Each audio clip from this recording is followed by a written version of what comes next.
In this video, I will guide you how you can fix Pokemon Go login problem. So the first step is you need to make sure that you are using up-to-date application. So simply head over to your app store and then you're just gonna need to search for Pokemon Go. Once you search for this, make sure that you are using the up-to-date application.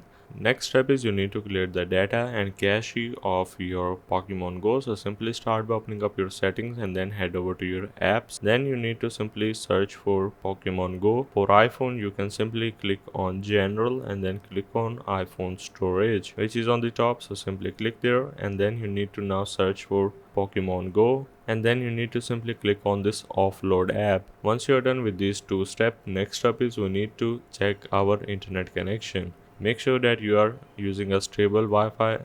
If not, make sure to switch between cellular and your Wi-Fi. Another thing is you need to make sure that the Facebook and Google apps are updated to the latest version as well, and try logging into your Facebook or Google account to check if they are logging in correctly or not. So these are the few ways of how you can fix Pokemon Go login problem.